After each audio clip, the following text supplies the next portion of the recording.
जैसे ये मशहूर है जब ये आप जानते हैं कोल्ड वॉर का तो आपको पता ही है जब चल रही थी उस समय जो उस समय सोवियत यूनियन होती थी वो इंग्लैंड से सबसे ज़्यादा रिक्रूट अपने कैम्ब्रिज यूनिवर्सिटी से करते थे। आपकी किताब में एक बहुत सारी अच्छी लाइनें हैं जिसको कोट कह सकते हैं। एक जगह आपने लिखा है कि वफादारी जो है क्षणभंगुर है और जीवित रहना धोखे पर निर्भर करता है। मतलब सर्वाइवल ऑफ द फिटेस्ट को एक तरह से आपने इस ढंग से कहा है। इसी तरह से एक जगह आप कह रहे हैं कि जब आप सबसे क्रूर परिस्थितियों में हों जी तो जीवित रहने के लिए बाध्य हो, तो आतंकवादी में और आप में सिर्फ एक फर्क बचता है कि आप किस साइड में हैं। आपके मतलब साइड में।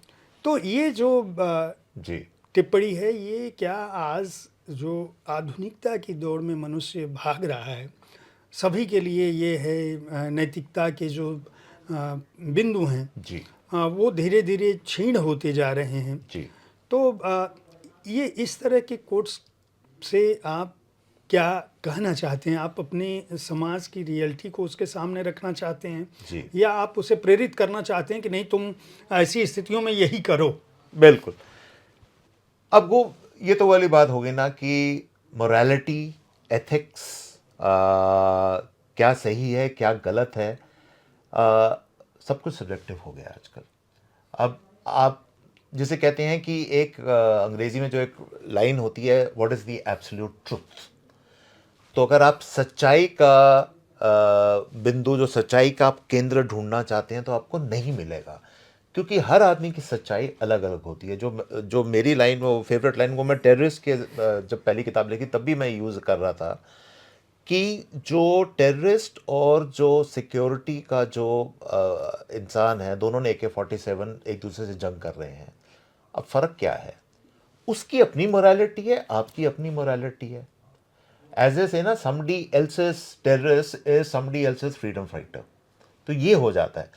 सोसाइटी के लोग हैं, हम बड़े क्लियर हैं कि हाँ ये जो है आतंकवादी है, मगर वो आतंकवादी अपनी मोरालिटी लेके चल रहा है कि मेरे को जो भी है उसके दिमाग में मतलब उल्टा सीधा जो भी है कि मेरे को उसके लिए लड़ना है।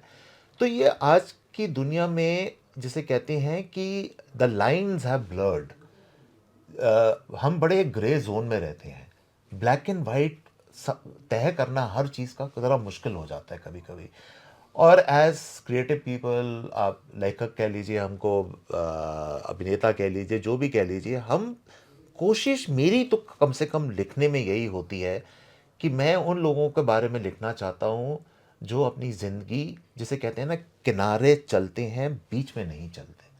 वो मतलब कभी भी इस तरह गिर सकते हैं, इधर रह हो सकते हैं, किनारे चलते रहते हैं।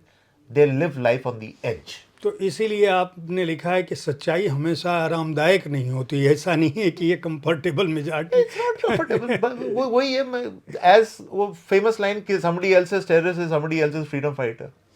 आपके उपन्यास में एक बात आती है कि वफादारी जो है वह क्षणभंगुर है, ये फिक्स चीज़ नहीं है। ऐसा नहीं है कि कोई आदमी आज हमारे साथ है और कल वो हमारे साथ रहेगा। जी जी। इससे आपका आशय क्या है? क्योंकि ये बात आप पूरे उपन्यास में कहीं ना कहीं ये रिफ्लेक्ट होता रहता है। नहीं मगर देखिए, प्रिया कौल का जहाँ इस किताब का जहाँ तक इसके बारे में अगर हम चर्चा कर रहे हैं तो, और इंदिरा गांधी के बारे में भी ये कहा जाता था कि उनको अपनी कैबिनेट्स में कोई कॉन्फिडेंस नहीं था। उनको सिर्फ अपने टॉप के 2-3 ब्यूरोक्रेट्स थे जिन पर कॉन्फिडेंस था कि इनको मैं ट्रस्ट कर सकती हूँ, बाकी मेरा ट्रस्ट अपनी कैबिनेट में है ही नहीं। सीधी सी बात है, ये सच्चाई है, इसमें कोई वो नहीं है। प्रिया कौल की भी यही कहानी है। उसका जो इंटेलिजेंस हेड है जो उसमें मैंने दिखाया, सुधीर जी। रायनो, तो उसमें उसका पूरा विश्वास है, क्योंकि उसकी भी दो वजह हैं, क्योंकि वो भी कश्मीरी है उनकी तरह। तो एक तो वो भी चीज़ होती है कि आप मेरे साइड के हो, और तो वो भी एक फैक्टर है, और दूसरा जो साइंटिस्ट हैं उस पर उनका पूरा भरोसा था। तो ये जो कई लोग जो उस लेवल पे टॉप लेवल पे होते हैं, और ये सिर्फ ये प्रिया कौल इंदिरा गांधी की बात नहीं हम कर रहे।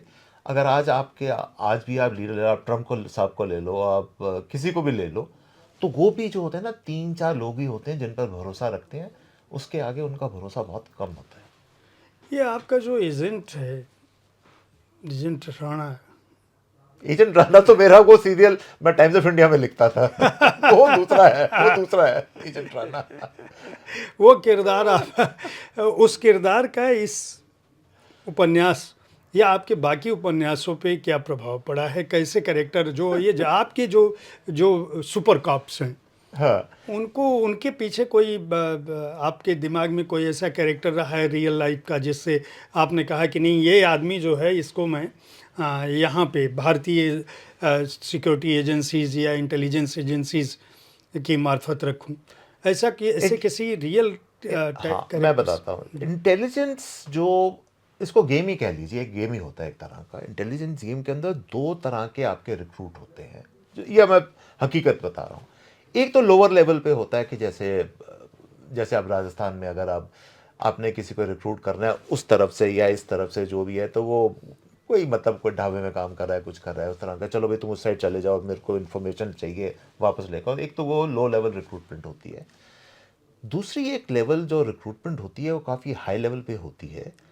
अब जैसे कि ये मशहूर है, जब ये आप जानते हैं कोल्ड वॉर का तो आपको पता ही है, जब चल रही थी उस समय, जो उस समय सोवियत यूनियन होती थी, वो इंग्लैंड से सबसे ज़्यादा रिक्रूट अपने कैम्ब्रिज यूनिवर्सिटी से करते थे वो लोग। अच्छा, केजीबी वगैरह में? केजीबी में, जिसमें सबसे बड़ा जो स्पाई उन्होंने करा था उसमें उसको को फिल्बी कहते हैं, किम फिल्बी। तो वो ही वॉज अ ब्रिटिशर, मगर उसको उन्होंने केजीबी ने अपना रशिया समझो सोवियत यूनियन होता था रिक्रूट करा था।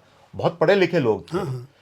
तो जितना ज़्यादा आदमी पढ़ा लिखा एडवांस होता है उतनी ज़्यादा आपकी क्षमता। सीआईबी जो है, सच्चाई में मैं आपको बोल रहा हूँ, वो जो आईवी लीग कॉलेजेस होते हैं अमेरिका के, जो टॉप कॉलेजेस होते हैं, वहाँ पर जाके रिक्रूटमेंट, प्रिंसटन ये वो, तो जो टॉप के उनके कुछ होते हैं लोगों को वहाँ से रिक्रूट करते हैं। तो इसलिए हमें हर चीज़ का हमेशा ध्यान रखना चाहिए कि हमारे भी जो टॉप के जो जासूस हैं वो आपके या तो आईपीएस से आते हैं, आपके इंडियन पुलिस सर्विस, या आपके मतलब उनकी जो level of calibre and all that है वो बहुत हाई होता है। अब ये डोवाल साहब भी जो हैं, जो हमारे एनएसए हैं, डोवाल वॉज देयर जब ऑपरेशन ब्लू स्टार चल रहा था, जब ये यंग थे, वो गोल्डन टेम्पल के अंदर थे उस टाइम। अब ये कई लोगों को पता नहीं होगी ये बात, तो और अंदर से वो इन्फॉर्मेशन बाहर दे रहे थे। तो कहने का मेरा मतलब ये है कि जो जो आपका जासूस है, स्पाई है, इसको फिल्मों तो हम जैसे भी दिखाते हैं ठीक है, मगर इंटेलिजेंस उन लोगों की, उनकी कैपेबिलिटी और उनकी जो सर्वाइवल की जो उनकी जो पूरी जिस तरीके से वो सर्वाइव करते हैं, वो एक ऑर्डिनरी इंसान नहीं कर सकता, वो थोड़े उससे हट के होते हैं।